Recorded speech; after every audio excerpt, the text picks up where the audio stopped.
Good morning and welcome to Wake Up Call. I'm Keely McCormick. And I'm Malik Jackson. We have a packed show for you today. We have breaking news for you. The Mueller report is being released as we speak. That's right, and we have a very special guest Skyping in on the show today to talk to us about that report. Yes, James Drake, attorney out of Chicago. We also have news about a fraternity death. A lot of breaking news, and we have it for you because today is April 18th. 2019, and Wake Up Call starts right now.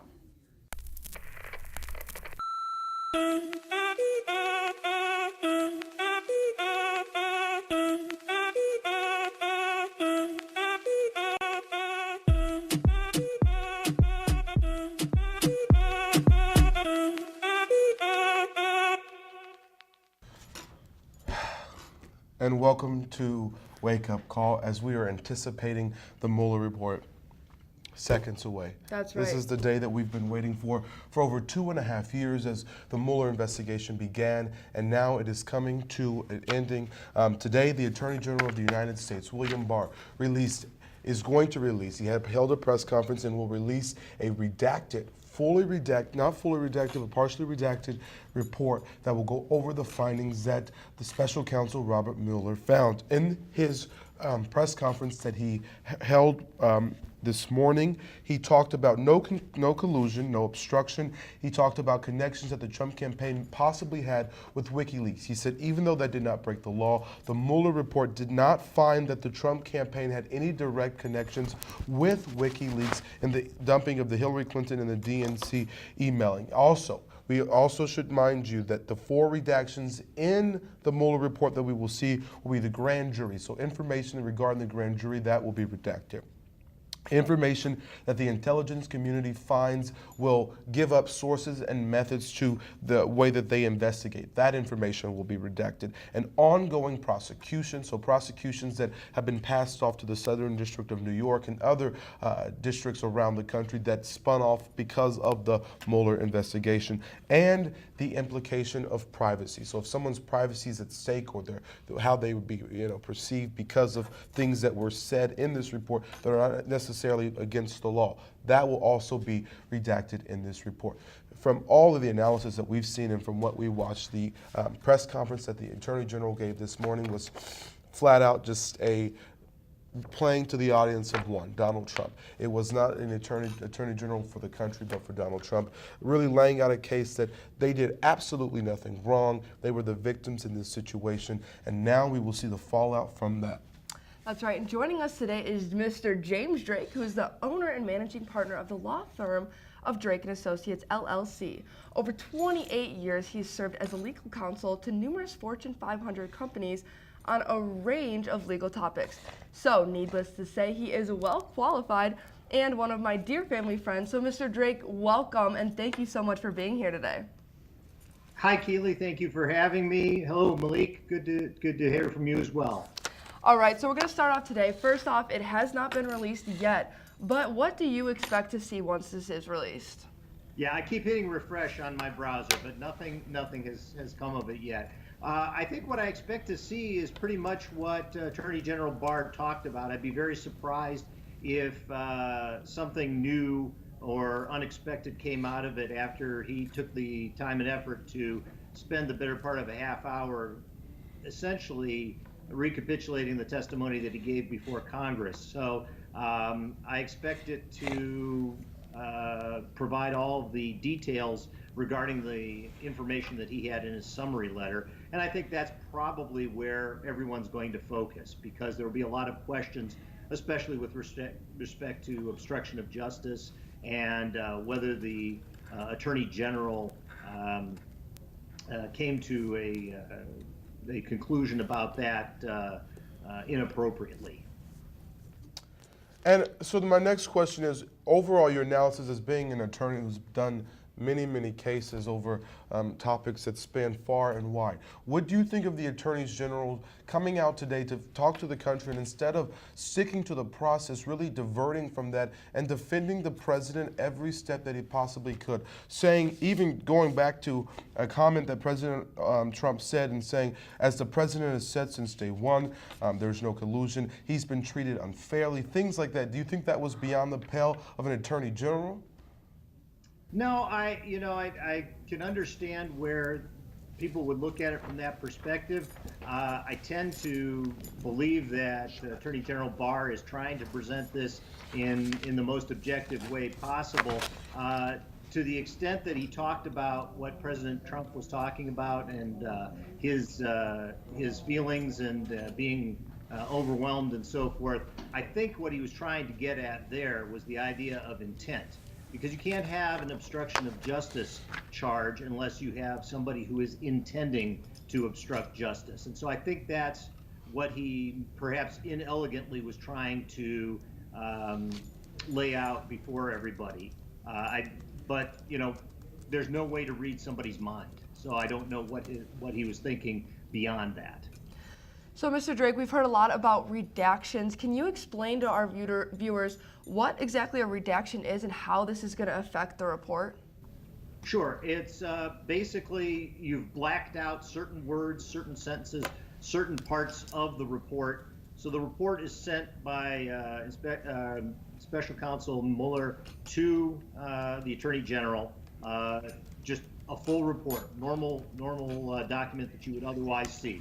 And then they went through and they took out parts consistent with what you talked about earlier, those four particular categories of information, and those are completely blacked out so that they cannot be read.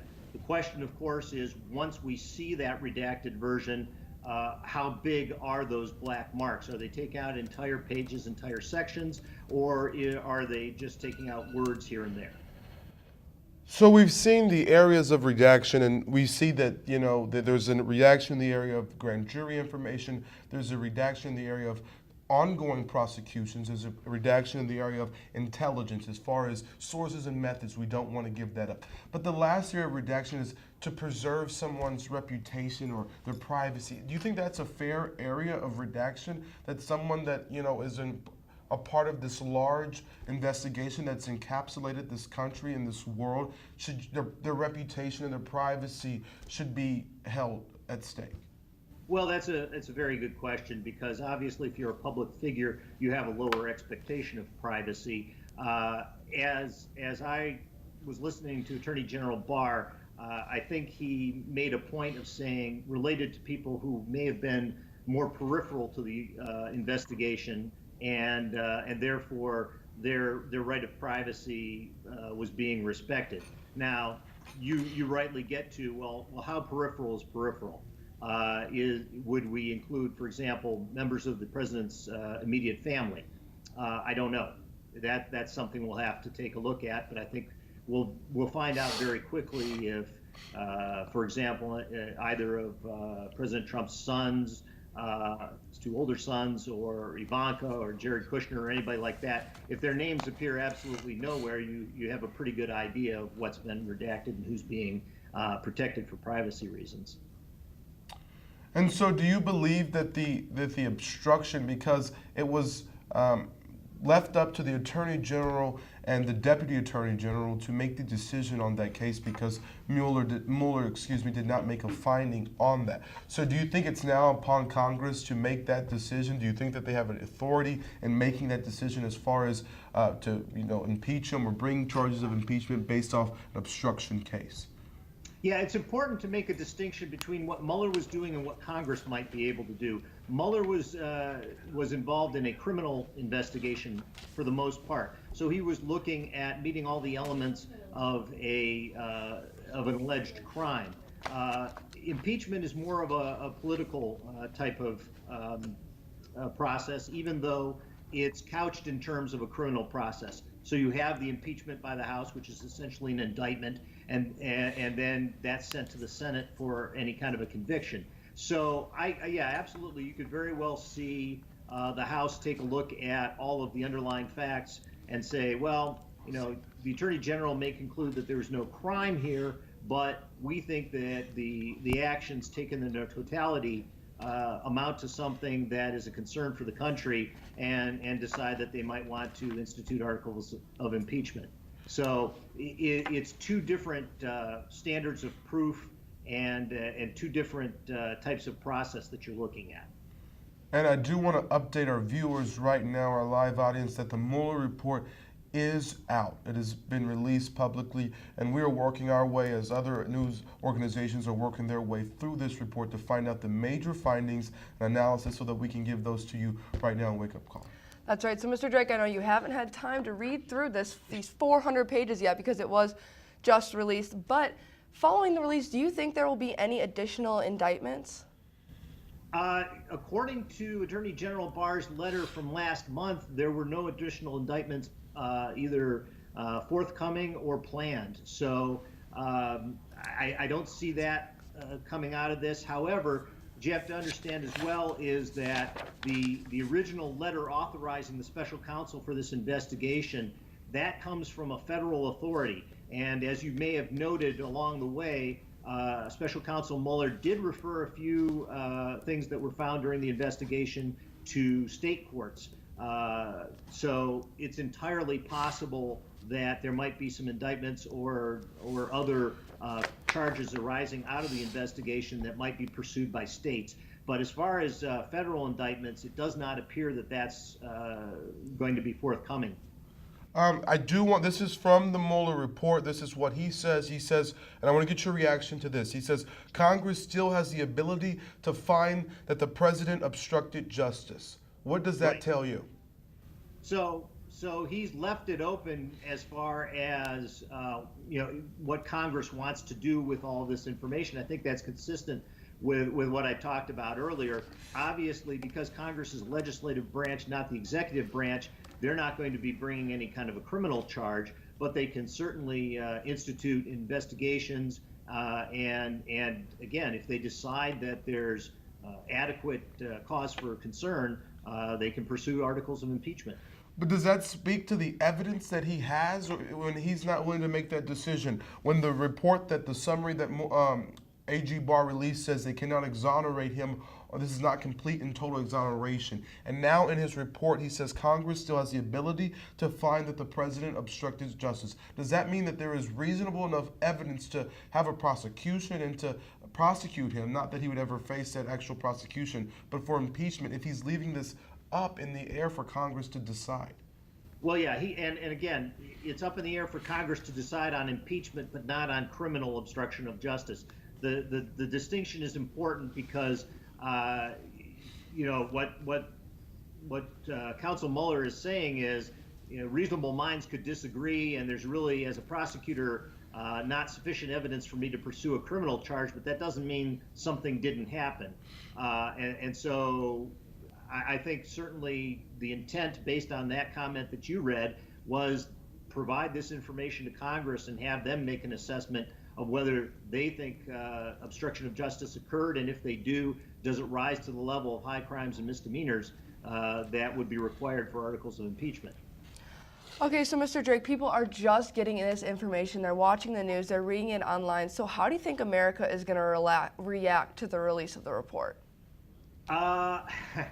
I think probably everybody who supports the president is going to think, there you go. I think there was a quote from Rudy Giuliani, who's one of the president's personal attorneys, who said this was a knockout, that there's absolutely nothing further to do.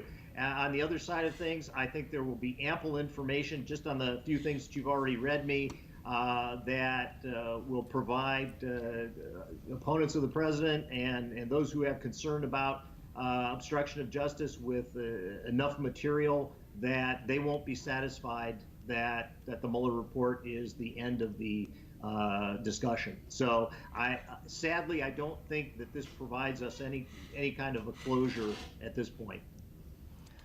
And so now the next steps are in the hands of Congress, and what we see from this fully redacted report, if we ever do see that. But at this time, we just have this partial report from the DOJ that they're releasing this. It does say this also, a reaction to this. This is straight from the report, if you can hear me. Although the investigation established that the Russian government perceived it would benefit from a Trump presidency and worked to secure that outcome, and that the campaign expected it would benefit electorally from information stolen and released through Russian efforts. The investigation did not establish that members of the Trump campaign conspired or coordinated with the Russian government in the election interference activities. Does Does this put the collusion story that we've heard from Democrats and we've heard from people in the middle, we've heard from commentators from 2.5 years ago to now, does that put that to bed?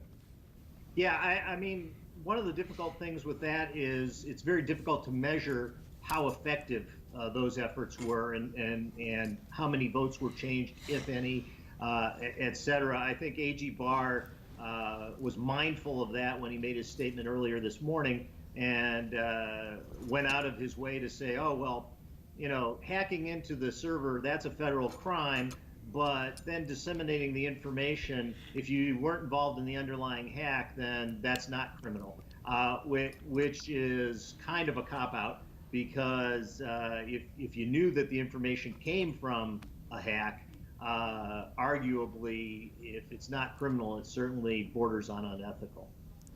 Okay, so I'm going to see if we can get some tweets. Josh, can you throw those tweets up that are back there?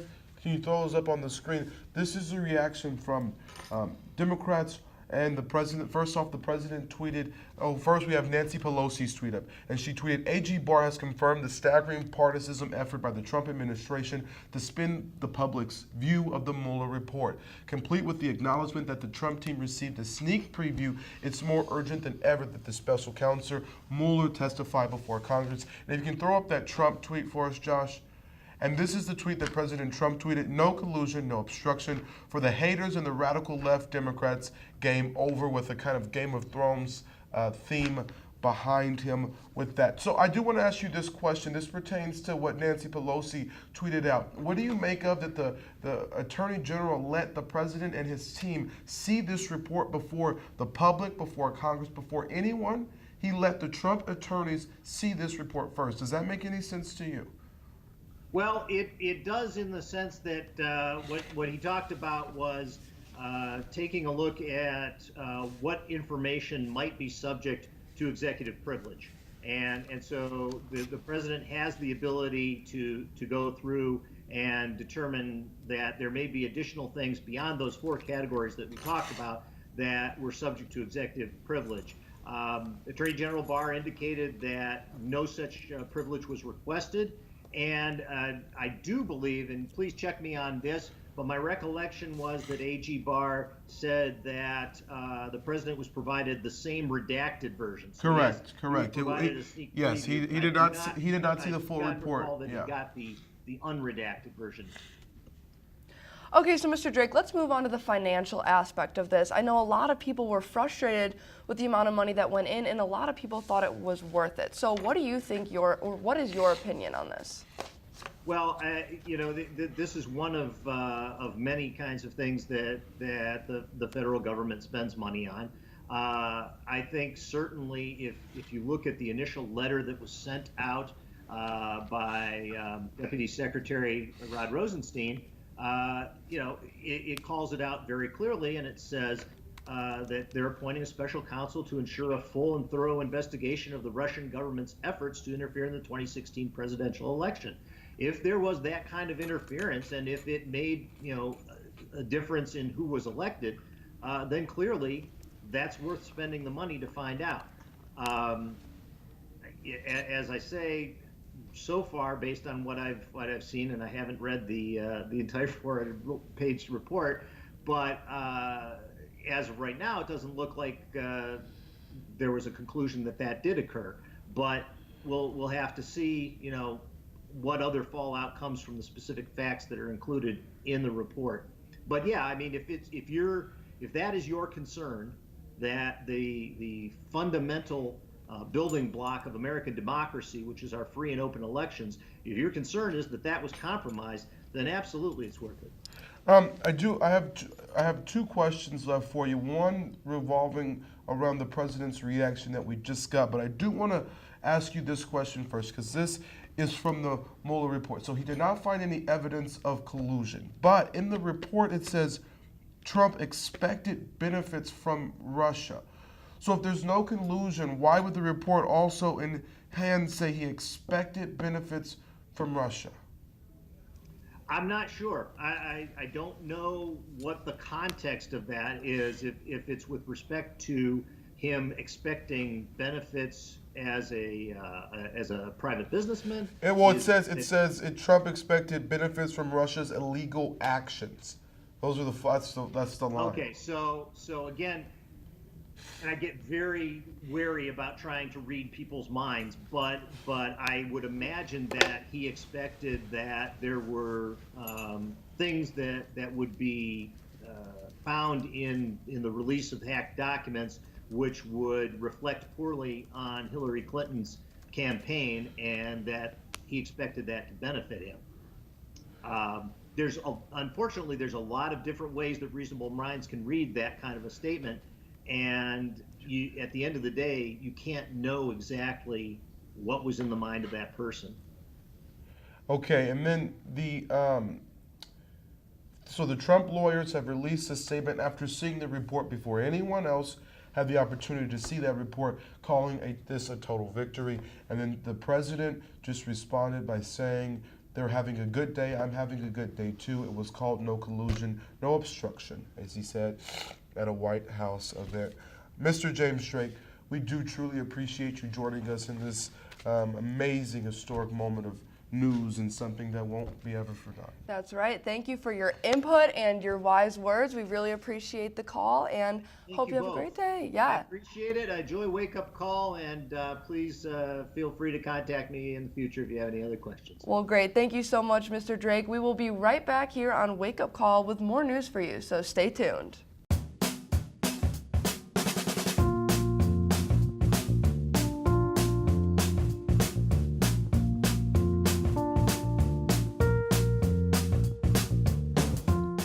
Shop local in the heart of the city, you support the people that make our community thrive.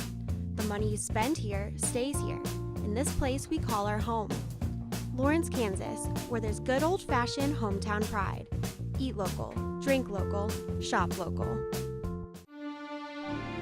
Where you go to college makes a statement about you. This place will become a part of you. Your identity for life.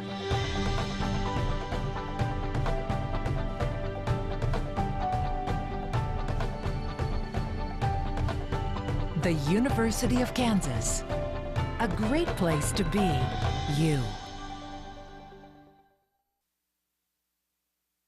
Again, thank you for tuning in as we updated you guys on the Mueller report, and we will continue as we continue to dive in and really get to know those 400 pages. Yeah, over 400 pages, really interesting information, and wow. That's right. A big day. But we've got a lot more news for you guys. But first, sorry for our allergies. We can't help it. Yeah, Malik is just over here sniffling and sweating. I couldn't miss today. I should have worn a little mask. I'm going to get sick from this guy. Moving along. Today, the University at Buffalo is mourning the death of 18-year-old freshman Sebastian Saffron Bazan. Bazan died Wednesday after being hospitalized last Friday. It is believed that his death is the result of a hazing incident at his fraternity, at a fraternity house that is off campus. After the incident, the UB president said that he was deeply saddened by the events and has suspended all fraternity and sorority activities at the university. And outside of the historical significance, religious groups here on campus are mourning the damage done to a major Catholic symbol. During Holy Week, Notre Dame prepares to display its holy relics, and Catholics fill the pews in remembrance of the crucifixion. But the damage done to this sacred monument will dampen the spirit of Easter weekend across the world. As Parisians mourn, members of the St. Lawrence Catholic Center here on campus also feel the loss. Catholic student Drew Canny says the community here is devastated, but will do what they can to help. Definitely as a Catholic community, just being able to offer prayers for the firefighters, as well as for the Catholic community there. I'm sure it's an emotional loss to have, especially right during Holy Week. Canny says he hopes this will be a positive reminder of what is eternal and what is temporary. Authorities report that the Columbine fanatic who threatened schools in the Denver area is no longer a threat after they found her dead with a self-inflicted gunshot wound. The 18-year-old was allegedly fascinated with the 1999 Columbine shooting. With the 20th anniversary approaching, dozens of schools were closed because of that threat. Authorities do not think she ever made it onto school grounds, and 20 districts were closed for that major threat that she posed to that community. and prosecutors plan on releasing video of Patriots owner Robert Kraft. The video is expected to show Kraft receiving sexual services at a Florida day spa. This is coming out as Kraft and his team continues to battle it out with prosecutors in Florida. After the announcement, his attorneys filed a motion to have the video not released to the public. In an announcement that will sure shake up the Republican field, former Massachusetts Governor Bill Weld says he's running and challenging Donald Trump for the Republican nomination. He's the first person to challenge Trump on the Republican side. That'd be interesting to see how that goes for him. That's right. And yesterday, 60 people within 5 states were arrested in relation to the opioid epidemic. The 60 were charged with connection to the illegal prescription opioid takedown by the Appalachian Regional Prescription Opioid Strike Force. According to Attorney General Barr, the opioid epidemic is the deadliest drug crisis in American history. The NIH National Institute on Drug Abuse says that Ohio and West Virginia sit at the top of overdoses in the country. And just an update to the report that we have. Special counsel said that they declined to subpoena President Donald Trump because they felt like it would delay the investigation. It says, we made the decision in the view of the substantial delay that such an investigative step, would likely produce at a late stage in our investigation. Special counsel wrote in the report, we had sufficient evidence to understand relevant events and to make certain assessments without the president's testimony. That's right. And now moving on to Week in Review. And a comeback like we haven't seen before. Tiger Woods is back on top, winning the Masters this past Sunday. His first major win in over a decade and first time winning the majors in 14 years. An exciting time for Tiger Woods. And as the college admissions saga continues to unravel, Lori Lofton stays defiant, pleading not guilty, while Felicity Huffman has pleaded guilty, and prosecutors are seeking 4 to 10 months of jail time for her. And as the Democratic field heats up, Pete Buttigieg officially made the announcement that he is running for office. He has risen as a contender in the field after raising over $7 million in the first quarter. And I still cannot pronounce his name. You just got to go Buttigieg. It's hard, not easy. Former Peru President Alan Garcia died of a self-inflicted wound when police were on their way to arrest him for money laundering and taking bribes. And now moving on to sports, we're going to move past that and we're going to go straight to Icon bearing good news. We cannot miss out on our Icon bearing good news. It brings the it's our positivity favorite. back. We need this. Yeah. Today we're going to talk about a puppy. A puppy? A dog that was stranded 135 miles out at sea. Yes, that's right, a dog in the middle of the sea. Oil rig workers off the Gulf of Thailand found this pup and used a rope to lift it into the boat and into safety. The rescue team members are calling him Boonrod, and they took him back to land where some vets in South Thailand are taking care of him, and they say that he's in good spirits. They're not sure how Boonrod got stranded out at sea, but all that matters is that he found a happy home. I love when I come bearing good news is about dogs. I mean, everyone loves a good puppy story. Yeah. Animals. Malik's not so good with animals, but I am. Let's not talk about that. Speaking of animals, the big bunny comes this weekend. I know, Easter. Happy Easter, happy Holy Week to all that celebrate. Passover for our Jewish friends out there, Easter for our Christian friends out there. That's so big right. weekend, Holy Weekend. We're especially praying for those in Paris, France, with the Notre Dame in Holy Week to burn down such a tragedy. Hard time. Well, that wraps up Wake Up Call today. Hot, flustered, sweaty, breaking news. Nose running. But what we do this job for so that you can stay updated and you can know what's going on. We keep the accountable. We keep the responsible accountable. That's right. Thank you for tuning in to Wake Up Call today. I'm Keely McCormick. And I'm Malik Jackson. Thank you so much for joining us. And thank you to Mr. James Drake for helping us dive into this report. We'll see you right back here next Thursday at 10 a.m.